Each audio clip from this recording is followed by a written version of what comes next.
What's good, everybody? It's King here. Welcome to another form of tier list video. With this video you see on the screen, makes it the same time the title. In today's video, I'm gonna be out here ranking the entire Ghost of Tsushima verse from weakest strongest, something of that sort, whatever the title may be. What is being said though, I hope you guys will enjoy this video, but there's a few things I'm going to talk about. Okay, first of all, when it comes down to how I usually record my videos, they are preset and set up in a way where I go over the entire thing. Unlike my last video with my whole Overwatch universe ranked from weakest strongest video, which a lot of y'all have mixed strong opinions about, but just to get it out the way, if you disagree with anything that I'm saying, please hit me up on Discord. If you really have something you want to say and really want to have a conversation, hit me up on Discord, rpking3124. Besides all that, when it comes down to how I set up my videos, I always want them to be showcasing what I have to say in full set in stone, because sometimes it can be a elongated thing, even longer than what it already possibly might be because of a long tier list and a lot of stuff to say. But I'm hoping I'm going to keep this one very relatively short, set and simple, as this verse is pretty much, very, set in stone and concrete, decent regard of, laying down stuff. So I'm hoping I can go ahead and explain it in that regard. But, reason why I do this stuff, besides that, is because the tier list has a lot of ads and lots of that can mess up my recording or actual publishing a video. So, yeah, that's the main reason why. I'm hoping you guys can understand and be sympathetic towards that. But regardless of the case of that, let's go ahead and stop talking and go ahead and get into the bloodshed that is this video. So first, set the record straight. This is all just in a general fighting. So this is more like who's more skilled, who can best somebody in a conventional fight. One-on-one, no outside shit, no prep time, no other allowed, weapons or stuff like that. Just who has better accolades and capabilities of skill, feats in regard with base equipment to best the other, techniques, skills, all that stuff. So, yeah, starting from the bottom, we have question marks as no scaling from Dakoku, who is the, famed greatest archer of Yarikawa. It's very mixed where that scales. You could say it scales next to Yuna.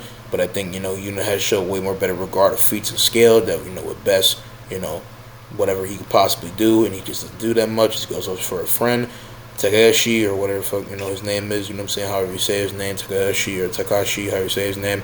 And then Gyozin doesn't show any relativism, to anything, really. And because of the fact that he is a bunch of kids, context person, right?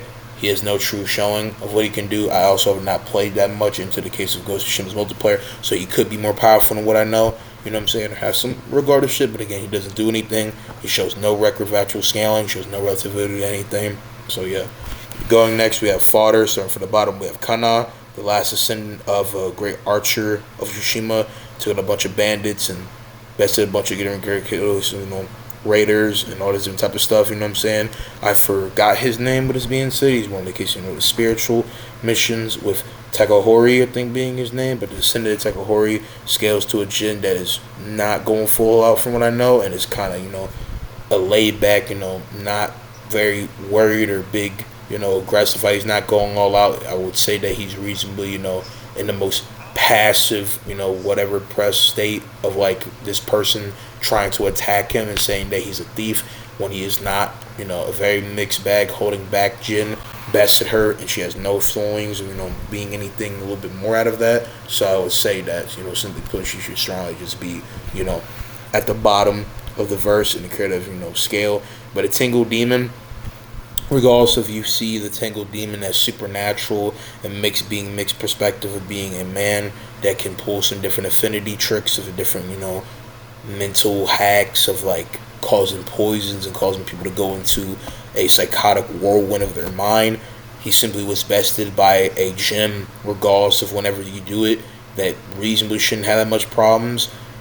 I don't think the Tangled Demon can really do that much out of everything else because of the fact of what they've shown, what is said about them. And at the end of the day, by all accounts, the Tangled Demon is simply either the curse of the bow and doesn't actually represent any true creative showcasings beyond just being a whatever fling being, and as well is a being that literally just causes a ripple effect in a person's mind that makes them kind of get flabbergasted at all the array of this chaotic, mindset that they're in. But anyone with actual true merit of skill, capabilities of fighting, and just the fact that they are more concretely this, I think would, easily best the Tingle Demon. So for Yukata, because, she's weak in comparison. He won't be in the last of Togori's legacy.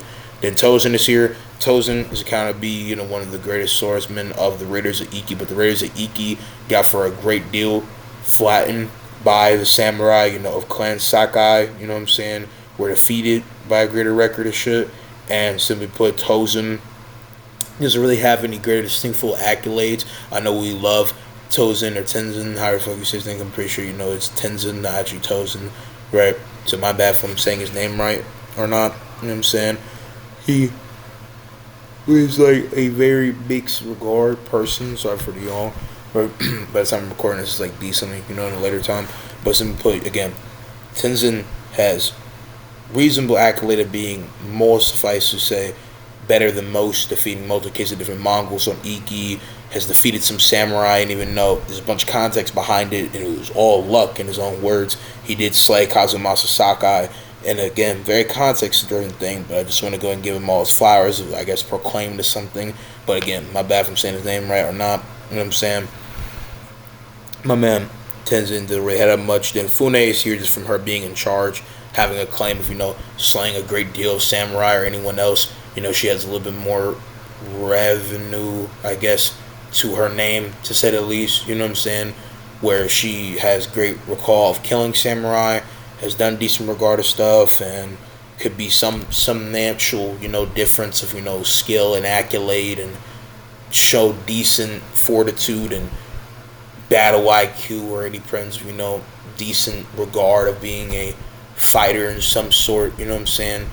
That's really the best I can really say about Fune in the grand case of, talking all this shit about her, right? But that's really all I can say in the case of, again, the guys talk about her, she doesn't really have that much going for her. The only thing I could really, I guess, more say is that if you believe that, because, again, her rightfully being the leader of the Raiders of Iki and being basically head honcho of, like, a clan, that's really the best I could really say in the grass talk, for her, the grass talk, for her being really of relevance. But besides that, next we have Great Lord Adachi. Now, I don't want to place him here because of the fact that he got unfortunately violated by my man Koltun. Got wine or whatever alcohol splashed on his body, got flamed on, got decapitated brutally. Unfortunate shit in every sense of the way, right? That was an unfortunate way to go out, and he truly couldn't show himself. But because of the fact that he was said to be, mixed bag, the greatest former fighter of Clan Adachi for a decent regard, he reasonably should be here. But the thing is, obviously, his wifey showed way more greater showings of stuff than what he could show. She displayed that multiple times, has a boss fight, has basically a great record of different people, has teamed up with Jin and scales to him to some extent, and, bangs out to whatever mixed regard over this and this, in this case, a person. So I would say, reasonably in all the ways, effortlessly, he would body a lot of these people, but other people, because of their status of being this greater acclaim, this, and the fact that Adachi doesn't really have any real greater shining of scaling of, or greater regard and the grandstand talk of what he can do. Like Fune, being head of a very low standing group of people, he should be something, and he did survive, the Sakai invasion, aka being the case of, one of the lasting samurais of, the failed, imperialism of the island, and was seen in decent, regard by Jin and Lord Shimura, right? So I think it's reasonable to put him here. But again, like Fune, comparison, no repetition. It's not really anything I could really say in the grand, talk or, stand for, them in the grandstand. But yeah, next we have Straw Hat / Ronin. Now, I couldn't get all the names for the Ronin. This is like a three-way example, like with the Mongols here. Obviously, like, I know these people's names more, with like Tamatsuku or Shinoki or Kazue, whatever the fuck these niggas' names are, right? Like, I don't know their names, but a Straw Hat Ronin, regardless if they're under the leadership of Ryuzo, they know Ryuzo, or they're like the deadly Ronins with like Kojiro or whatever his name is, who is, right here. The Straw Hats Ronin should have decent accolade of skill. They are seen as decent matter of numbers and swordsmen. They're ex-samurai or, are very lethal and efficient killers with a katana and the grandstand sword, right? Some of the samurais and Mongols as beneath them, it means a challenge, and they wanted to challenge Jin, which they could just be stupid or arrogant to do, but they had decent level of confidence and mixed dialogue in between the fights decently had a claim of scaling to somewhat matter of what Jin could do, agree to disagree, and mix kind of, I don't know if the most proud argument, but general samurai, depending on the saying sense, mixed bag Ronin do in some way scale too. If you want to talk about them being recruited into different bases and scenarios with Mongols, so yeah, I mean, I don't think it's wrong to say that Ronin in some way scaled to the common soldier in Ghost of Tsushima, regardless if it's Mongol or samurai, fucking raider, bandit, pillager of innocence, whatever that may be. Like, they have some resume, to say the least. So again, I think they would be over them, right, in comparison. But then we have Mongol generals slash commanders, so you could put any record hold of Mongol commander or general, and like them. You could switch and match. Again, I don't have the greater names, but this is more just a representation. This is Warlord Dogger, this is Batu, and this is Altan. So again, like people before, in the grandstand scope or any stand or grandstand scope, of what they are, the scope for what they could be is very mixed, right? Because in the case for the grandstand scope, it's a kind of very mixed thing, which I don't know if I mean like saying right, because it kind of sounds weird when I say that, right? Because I don't know if I said it on my throat. Pause. Right? Excuse me for that. The full, critter, precisely say what I have to say. As a man, touch upon precisely, man, because obviously explain this stuff. I just kind of want to make it like as most solidly clear as I can to express that, these characters that I'm all talking about don't have the best showing of this and this and this. Because when we get to Solid Warrior and beyond, there's going to be more to greater, dive into. But simply put, with how this tier list is based off at the moment, when we talk about these thresholds, is that, again, like I said before, to restate my statement, is that the grand thought, right, for it is very mixed. It's a grand thought for what these characters could be. It's very mixed, because it might sound weird, because it has a throat, pause. But when it comes down to the Mongols, they are some renown, or at least decent hail. They're all boss fights. They all have decent acclaim. They are stepping stones for Jin to get to point. And sometimes you either have to put a lot of work to kill a Mongol general or observe them. When we talk about the grind for Jin, they all hold some record of, decent hail. There's multiple different Mongol generals and commanders on, the list. And who I think would be, besides Tumuge, as you see where he's at here, and I'm going to get very much more into why I put him here. Altan, I feel like reasonably should be like second, not just from his status of being a very fearful warlord, right, and a warmonger, but the fact that he plunged a great deal of pressure and mayhem, and not just, great A levels of, storming through any person that got in his way, through, a great deal of, the second plane of Tsushima. He put the Kamushi brothers and the Kamushi farm and the wolf, or a black wolf, under, his palm, right, in this sense.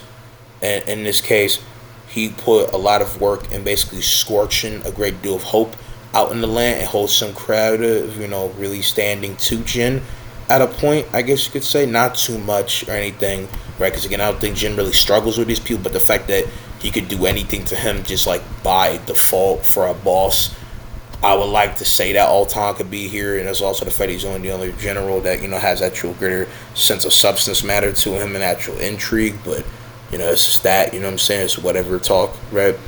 But next we get to the real tier list that matters, and where the greater grandstand talk of this and Stan, or sense of like substance matter for scaling really will come into play. This is where we get into stuff that I feel like is more concretely debatable in the grand thought, of like actual stance for scaling this, or grand thought for this of a general sense, right? Because again, like, I feel like this is where, again, the debate for who really more concretely can credit best this person or do this will come into mixed throttle, right, in the grand star for sure. But besides all that, to get to Lord Ogal on the right, because being the head honcho of the bannermen of the Shogun, his arguable mightiest clan, Sento Tsushima, to repel the Mongols. I would like to say that would proudly constitute him being here, not only from Lord Regard being put in like high, claim by Lord Shimura, the fact that Lord Oga pretty much reformed the entire clan of Clan Shimura in a way by basically filling up the void that was the actual samurai there. The fact that, Lord Oga is still seen in good, general standing as a, person to be doing what he needs to do and leading out, the samurai, and the fact that, he showcased, I guess, decent whatever prowess on the battlefield, with retaking Castle Shimura, and by all accounts was a decent help, and how he's said to be in his description. I think, again, like others, a little bit more to his credit in the Gaston for, what he can do.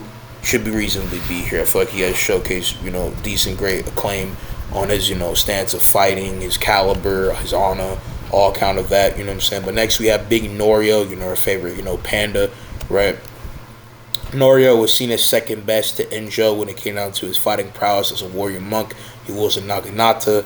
He used it very proficiently. He went about full dominating a great deal of Mongols when it came down to him storming one of their bases and entirely devastating them. I mean, my man literally went in here like a madman when he really got mad and showcased full level of like demon time expertise and going in there and full onslaught of this death, bloodshed, and devastation to the Mongols. I mean, the motherfuckers was fearing him to the same regard that they feared Jin as. And that takes a great deal of not just fear, prowess, but also reckoning of skill. But even with all that statement, to be put into play, right? I feel like in the case for, him being of this high pillar of not just showcasing of, suffice to say, ferocity, great might, and sense of, creation, great echo of skill and ferocity, that is a very contingent fight in the form of fledged, actual accolade for this person to be better than the other. As to the, argument to Lord Oga, he is, a better classified person to be over another. So arguably, because Lord Oga is a full-fledged samurai, he arguably should best someone like Norio, but the fact that Norio can best actual full, titled warriors, and the fact, again, he ran through an entire base, he rampaged through that bitch, and he slaughtered so many people, and then doused the Mongol in flames, and so that man burned alive, right? I think that's enough to really get him over. But then Enjo is a whole nother grandstand for, what he could do in the grandstand, for, what Norio could do. I do think he's relative to his brother with all the statements taken into play, and this is just a random, monk art thing, because I don't want to have Enjo actually looking that, fucked up in the case of this shit, because to represent him at his actual height. It's also the fact that I don't want to see somebody of this, great stand, of not just fighting caliber, but also a guy of, by all record, reasonably seen in a good light, that mutilated and tortured. I mean, that man got all of his limbs cut off. That man is a whole new level of suffering like no other. I do not want to see that man embarrassingly down bad in the dump, bro. But Enjo was a greater warrior than anything Norio could ever do. By his own words, he was titled the Guardian. Jin Sakai was surprised that he was killed by the Mongols, which I feel like should give reasonable credence to his skill. Enjo was a, suffice to say, very solid, creditive warrior, right? And wielding a Naginata most likely, and all accounts of, his stories of flanking the bandits, best in the odds. He took out many, Mongols before him, and Enjo feared nobody. I think he should have reasonable substantiation to stand this high and to glorify, stand of a beast of a warrior, pretty proficient in those regards.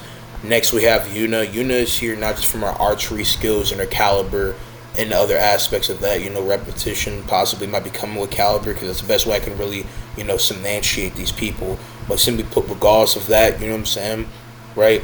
She's here not just, again, for her feats and capabilities with the bow, but also having sufficient, ground to stand on with a katana. She fought evenly with Jin. She has great, fury in her own right.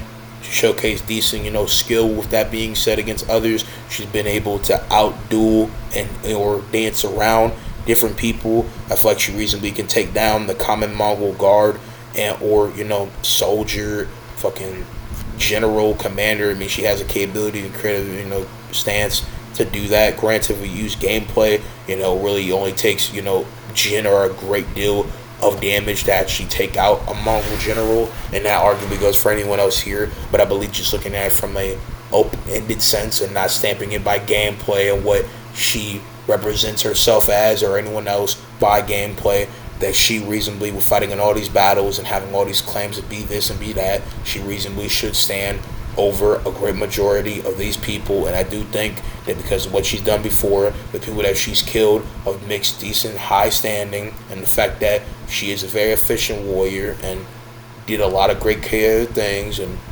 she is arguably, next to Sensei Shikawa, Tomie, and besides Jin, a pretty renowned archer. I do see her being a win. Don't get it twisted. I definitely think it's a contender fight. And if she didn't have her bow, then she might be a little bit lower. But considering her bow, the range and mixed value of her having the decent technique and capabilities to best these people, I would like to say that she has a lot of strong capability to best the odds and outduel these people to the best regards that they can. Especially because these people don't mixed bag scale to the same measurement of being able to full dummy out dodge a bow or even out skill her with what she's shown. So yeah, to me, I would like to say effectively that she would be able to simply just overall bang out with them, or more and more just viciously clock them out of commission, you know what I'm saying, when it came down to different mix up with her skill and shit. Because again, she's very efficient and elite with the bow. So yeah, next is Tumaway, who should bring the same arguments to a higher play as one. She was trained by Sensei Shikawa. Shota was already a thief, killer, mercenary, skilled in a lot of different arts of that shit. She followed Sensei Shikawa and Jin and was seating great high renown. Sensei Shikawa thinks that she's more dangerous than a previous student of his. Shotty was literally his whole plan for successing, right? She was going to live on and course on to be his not just successor, but be the greatest creation of him in his entire art of the bow, right? She was carrying that shit heavily. She was a dangerous adversary. She was holding a great stance of capabilities and have a record of that. I think Sensei Shikawa is very right to put her in that regard. So yeah. But then Sensei Shikawa is here, not just from stepping over all that shit, but being, without a doubt, besides Jin, arguably the most elite, dummy built different, crack form of, bow archer, user to the greatest regard, what I'm saying? His archery is so elite that it surpasses all different people's, minds. He was so elite and so outstanding with his art of the bow that he pretty much was like the green arrow of Tsushima. People put him in high renown and high record of praise in comparison. He does things that other people cannot do. He's built different in a lot of different regards. He's a killer like no other. He's very swift. He's very flawless in his delivery. Barely misses by gameplay. He's, unrivaled and unparalleled with this skill. And again, one of the best, if not the most effective and dummy dynamic when it comes down to archery and skills of that sort. So Sensei Shikawa should stand over, I feel like, all of these people up until this point, just from that caliber, and the fact that anything they could try to do, he would just shoot them down before they could do it, or simply put, they couldn't do that much. But the reason why other people are over here is because their accolades of skill, measurement, other shit, or simply put, because of their mixed bag, comparison to Jin, as the rest of these people do not enough possibly to scale, would reasonably outdo. In this case being the Viper, just taking consideration the fact that he did have a run-in with Kazumasa. Kazumasa did either beat his ass, or this man got so outdone and scraped by this dude that he did not want any sense of smoke, but he was confident enough to possibly being agitated to run the hands with Jin, which to me mentally, and different correspondents, claim about the fact that the Viper is one, un like defined dude on skill measurement, but has a great deal of reputation, right? Because the Viper has accolades of a decent regard, saying that he fought Kazumasa, but when he fought Kazumasa, he couldn't feel any feeling in his little finger, which I'm taking as just being his pinky, right? Like whatever, possible hand that may be for, he took a decent amount of, damage and slash, blow from Kazumasa. He didn't beat Kazumasa. He didn't have a great fight with Kazumasa. But the fact that he survived a fight with Kazumasa, I would like to say that it means he did some sufficient, enough matter of grounds of skill making, or, maneuvering in some form of, like, I don't know, argument for really standing out in his skill play that he could get around, him to escape. Corresponding with, again, he was confident in fighting Jin, and even though I have not fought him, maybe if when I replay Ghost of Tsushima, and actually in his pace, and for Ghost of Yotei as his video in some ways all supposed to be that, so happy, hype for Ghost of Yotei. I hope it's good, I really do. But yeah, besides that, reasonably should stand higher in grandstand, of all these other people, and full glory hound or not, has a lot of crazy capabilities to be one of the most crack fiend built different arguable people, because again, he has a reputation of being the guy that you don't want to fuck with. He's crazy and super radically built different with his swordplay, that I think reasonably that should put him way above a lot of the stand that these people have in the ground song, right? So yeah, next we have Kumbij, the general and second in command of the Eagle, from not just the fact that he's a second in command of a woman of high reasonable renown from the Mongol Empire, was seen in a very high regard, Ashko Kotum, right, in the ground song, right, is a very great person, the ground song, for, power and accolades of, being one of the most fearful and terrifying Mongols, and the fact that Kumbij was a nasty, mean bastard, the fact that he was confident in facing Jin, and by mixed record of other shit, could pull a lot more than a great deal of most of the high, leadership standing Mongols. I would like to say that he proudly, reasonably deserves to proclaim and being greater than a mass majority of, everyone else to be seen. In the case for, obviously, Ghost of Tsushima and other shit of that regard, right? When it comes down to fighting skill, he also has multiple weapons. He has 2 dows, shield. He has the halberd, axe, and, is very efficient and very surgical with his moves, and severely, able to outmaneuver and crack, the same means of splitting that spirit as others to a more dummy regard. My man is, the most skilled, arguable, Mongol general on Iki Island at all. My man is just cracked when it comes down to speed and fearsomeness, right? But then Gojiro, because of his accolades of being the greatest Ronin and mercenary butcher of, multiple fame, regard, the fact that he defeated multiple Ronin by himself in a matter of seconds. His skill is unparalleled. He can outsauce any Ronin. He's so much of a high skill dude that I think arguably should be better than Ryuzo, but Ryuzo has better measurement of actual defined skill and arguably showings to really substantiate that. And the fact that Gojiro, by mixed universal, mixed Thai gameplay and how he stood to Jin by a different account, did show great familiarity and capability, and was seen as like some form of like supernatural deathbringer. Like he was really that guy. I think he has reasonable substantiation on his capabilities of maneuvering, defense, skill, and any other thing to reasonably do a lot of these people.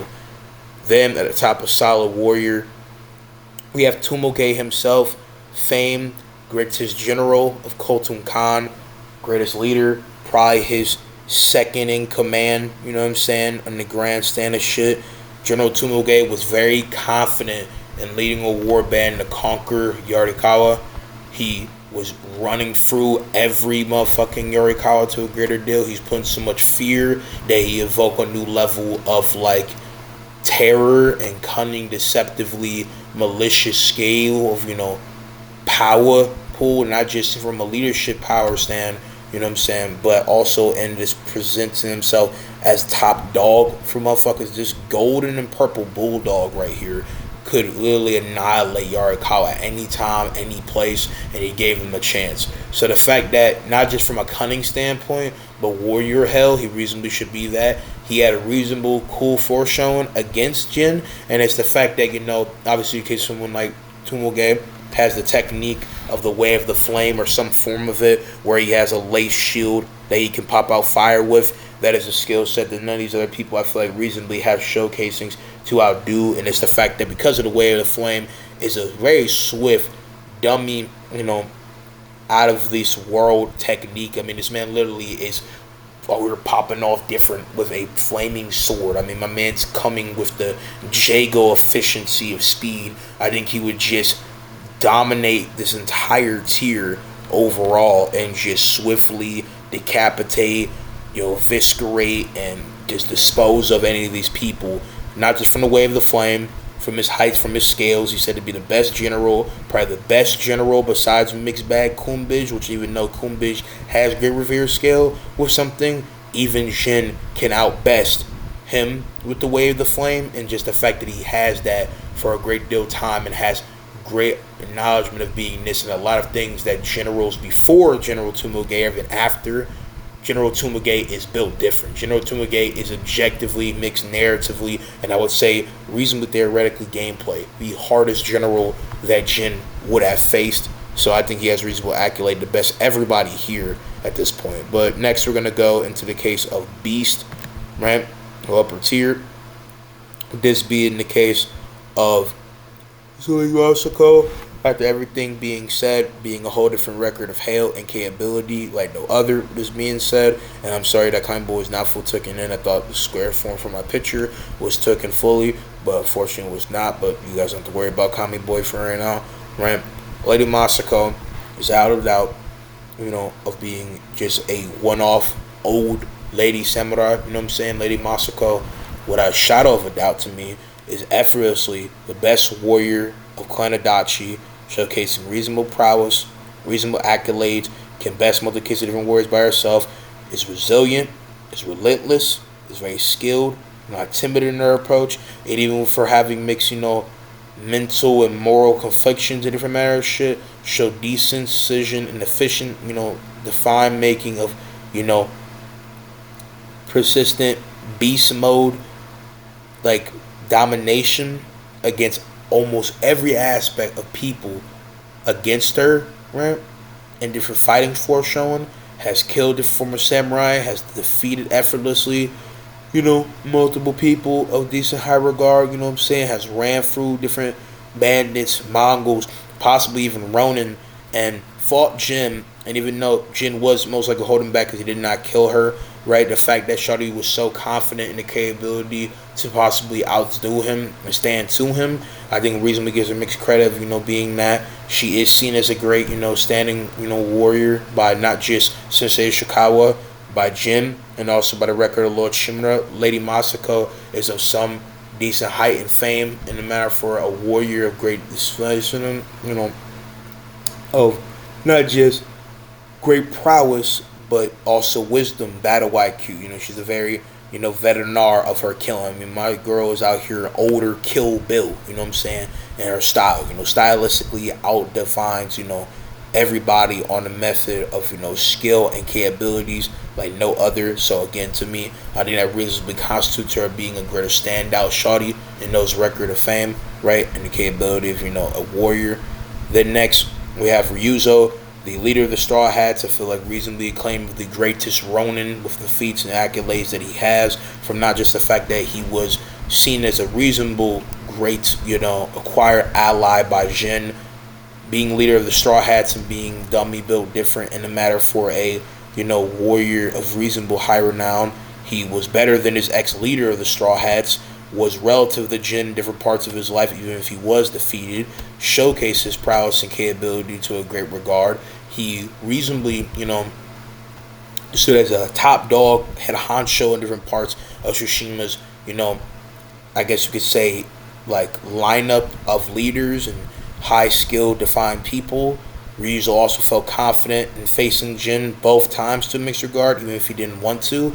And with that claim, I feel like he has reasonable initiation to be here. Now, I can understand why people might think Lady Masako beats Ryuzo, but I think Ryuzo reasonably could beat her, not just from his technique, his capabilities and skill, but the fact that Ryuzo has better mixed accolade of doing more and more than another person, and the fact that he arguably scaled to a Jin that was full confident, full bloodlusted, and pulled back nothing in killing Ryuzo. Jin had no reason to be conflicted or hold back, unlike their first fight, the first boss battle, which reasonably gives me a sense of, him being reasonably better than someone like, Lady Masako than in comparison, other comparison of, skill and boast.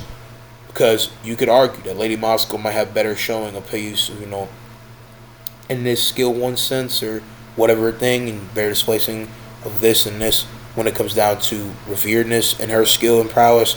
But to me, again, with the feats and talks said, I feel like Ryuzo would all around best her in the end and could really fool in the fight, really cramp set his means of like glorified splitting Shogun sauce in full and outdo her and decisively get the victory in the end, or at least outlast her to where she cannot confidently really sway the sword the same and rock with him. Again, it's very contingent, mixed creditive, fight, but I could see confidently more credibility again, like I said, on Ryuzo besting her from, again, the statements, the fact that unlike with, her, Jin was holding back, while in the end, Jin was not, and Ryuzo stood a little bit decent record and hold of, doing stuff by mixed metric of what gameplay and association of that says. So yeah, again, I just feel like that's the best, creative, possibly scaling Ryuzo over Lady Masako, like I said.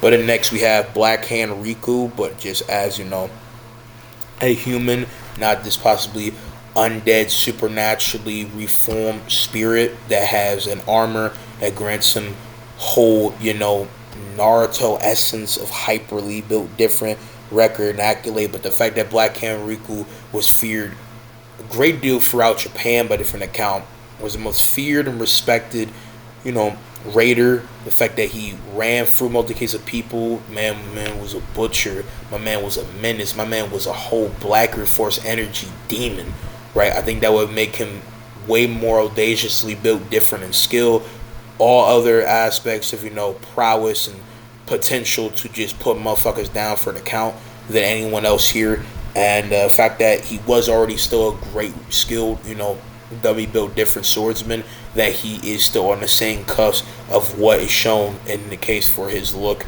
with Black Hand Riku here, that I feel like he would dummy, be beyond the comprehension of what, anyone before him could even possibly measure up to. So yeah. Next we have the Eagle. Now this is kind of a mixed bag thing with Osho Koton, as the Eagle is a feared, respected person, has perfected against all different odds possibly to be where she is, and account for using methods that are very much, unorthodox and set in stone ways of planting her foot on the people she's trying to subjugate. And even though that is greatest about her, tactitional stand, her role, the fact is that I feel like she reasonably has status of beingness. Even though she did fight a nerfed mentally, Jin, she did show decent caliber and stuff against him. She did defeat Tenzin.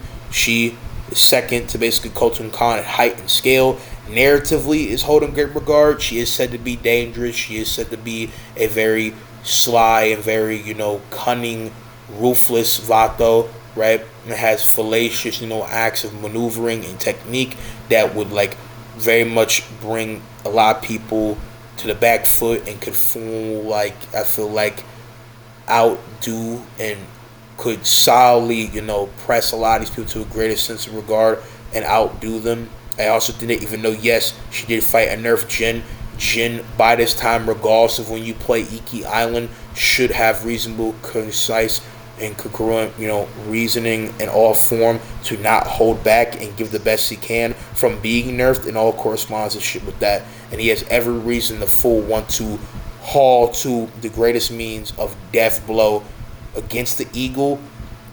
So the fact that the Eagle can have Mexican credit of fighting and was decently sensible, confident in her maneuver, and the fact that if we take consideration that every person that she's fighting is being poisoned, the only person that could actually, define me, be said to win is Jin and all versions of him. As you see, everyone else reasonably should be getting mentally defeated by the corruption from their soul and spirit and all their aspects of that. I mean, he's the only person that can push past the poison of the Eagle, right? And obviously, I'm not going to make it be like that because it would be one-sided. But at the end of the day, I just feel like she has enough skill, prowess, and claim to be where she's at. So yeah, then we have Tigahori, or whatever, master archer, right?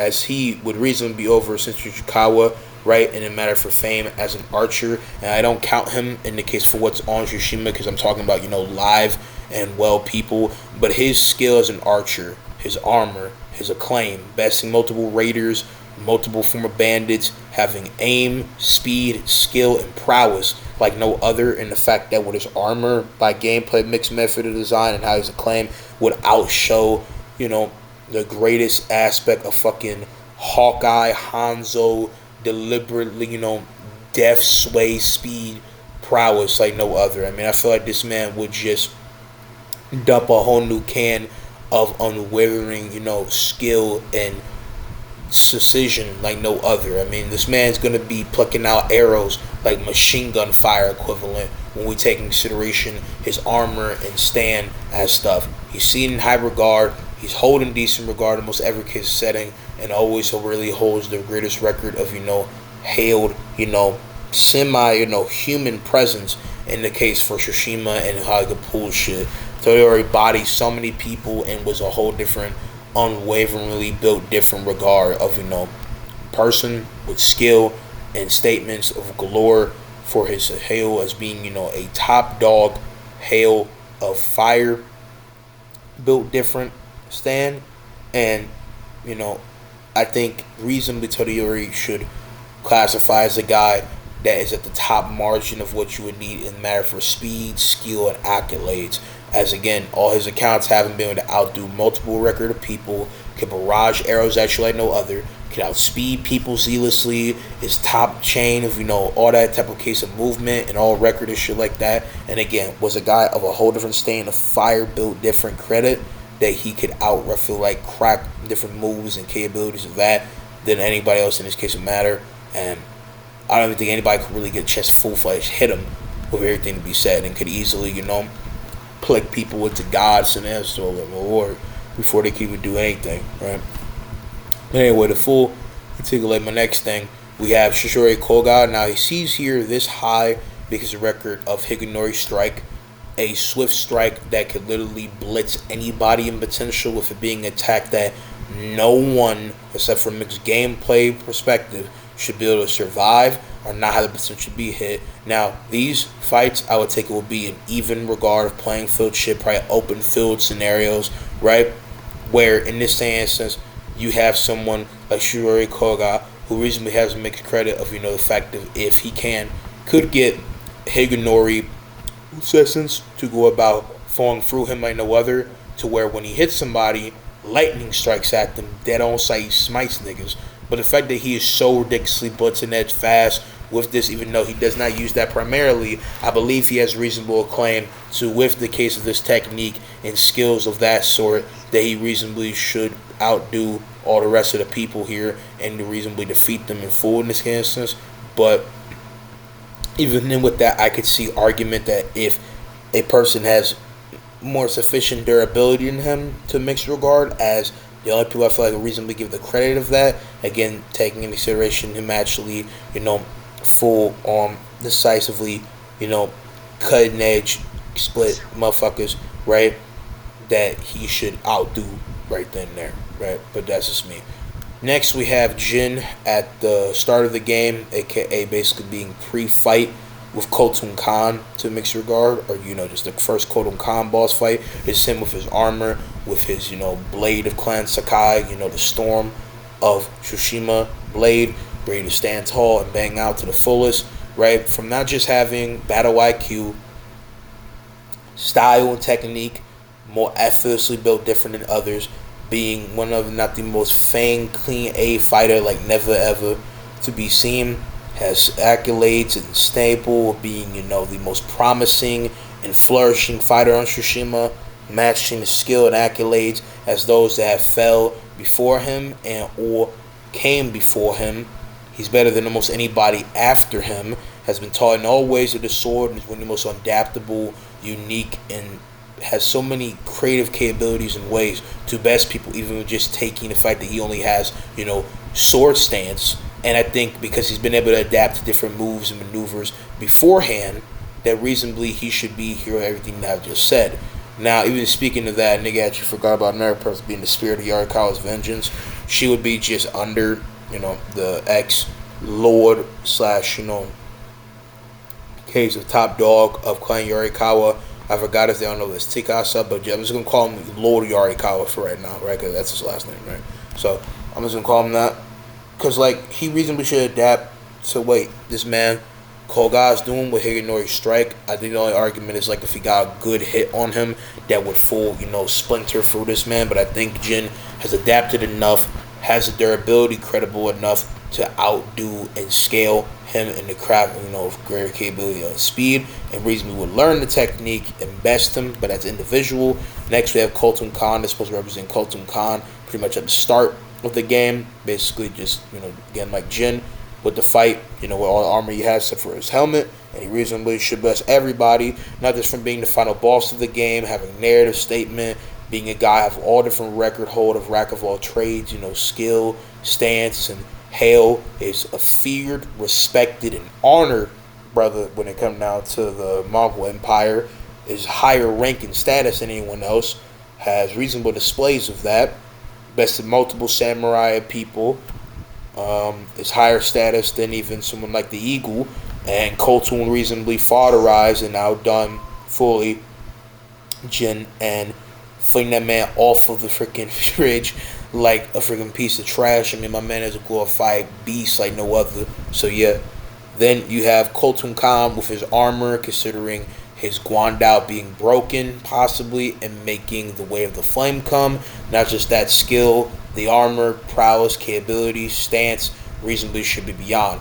But then we have Lord Shimura, head of the obviously clan Shimura, Jito of Tsushima, arguably the most skilled warrior on the island at his time of, living or, post basically being injured and being kind of whatever mix, Jito of Tsushima, where my man Shimura stands so high form and fling of not just statements and accolades of besting odds that never could possibly be bested.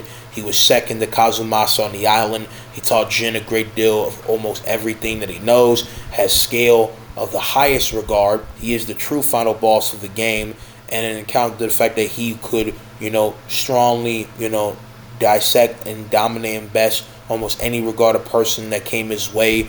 He was seen in high standing by the Shogun, who being the head honcho of the entire fucking, country of Japan, the true leader in the grandstand of everybody, right?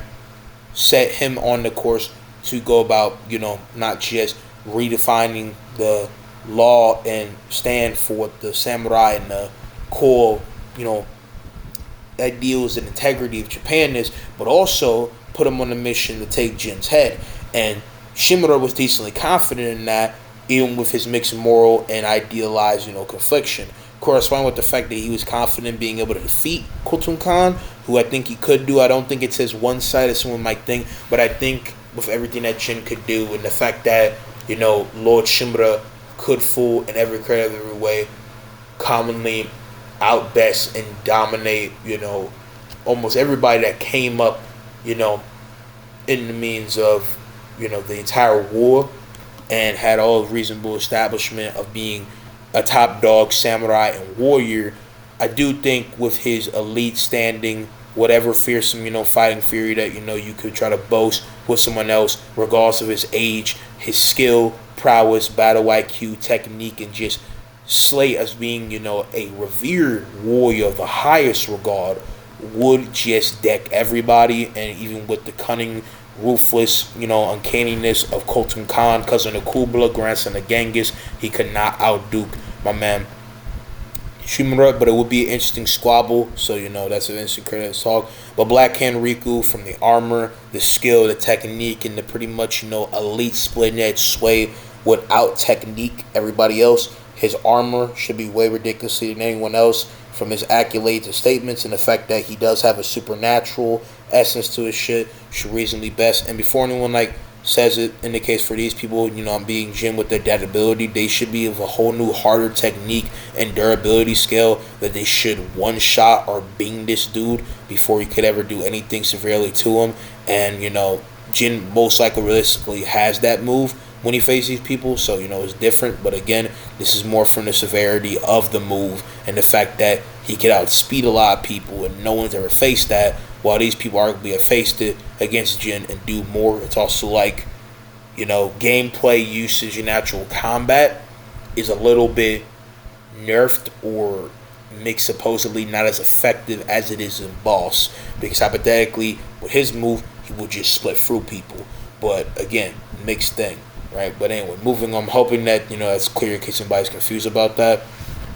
Next we have Lord Yorikawa, and underneath would be the spirit of Yorikawa's vengeance, as being said, where my man is not only way more of expert skill, was feared, and pretty much matter of a whole different level of skill and prowess. He wielded the spirit of Yorikawa's vengeance, or the death of Yorikawa, where in this sense it's a matter of moving so fast and easily, in matter for his move of killing ties, that he would be able to legitly go about shredder level of kinetic split and edge efficiency, that he basically would be out here sushiing anybody. This is a move that he utilized, that he led off to be be a way to serve the greatest can of death and slaughter to any samurai or anyone that got in his way. This is a technique that he went and laid it to, possibly, I theorize, a daughter or fan member of his in the spirit of Yorikawa's vengeance, who learned this technique from him or someone close to him, because I don't know if his long lost created a daughter, Godfrey, with someone like Nefeli Lu timing, what I'm saying. But even his own last son, Ojimasa, does not know this technique from what we know. And Lord Yorikawa was so efficient at his art of the spirit of Yorikawa's vengeance and every shit, right, that it would destroy anyone else. But like I said at a different point, just the fact of the spirit of Yorikawa's vengeance, or even the death of Yorikawa, it was a whole bigger built thing, and he was a whole built different animal, right? First of all, it is actually said that Kazumasa defeated him, which is why he's up here, but also other accolades for him. Lord Shimura was given the fame and given the flowers for killing him, so he could be pedestaled as Lord of Tsushima, right? But in truth, he did not actually defeat him. Kazumasa was the main player, the MVP of the Yorikawa rebellion, and swiftly defeating and decapitating this man, Lord Yorikawa. Meaning that Kazumasa, regardless of the skill set of someone like Lord Yorikawa, was able to best the case of his, skill and prowess and perfect against the odds, and put down Lord Yorikawa and parade his head around. And Yorikawa, because of the spirit of Yorikawa's vengeance being so abstract in nature and deliberately full supernatural, should be beyond everybody here's comprehension, and just body everybody. Kazumasa, not only for defeating him, being said to be the greatest warrior on Tsushima, being the most feared, storm-raging, built different fighter, was seen in high regard by Jin, was a feared, different beast on Iki. Reasonably so, because this man is the butcher of Iki. He landslided in full, went about cracking the code for how to lay a mark of all different type of impetuous fear, and literally ran through multi-array of different invaders, from the case of not just the raiders, but bandits and he's scum. I mean, he slaughtered easily. My man was dummy built different. My man's case of sword hand was one of the most, elite standing shit ever seen. Was an effective killer in all different record and hell. He dominated a multi-case of killing him with, people. He's seen as the butcher of Iki, the devil of Clan Sakai. Is one of the most ridiculously ferocious, ravaging, and straight savage case of warriors ever seen.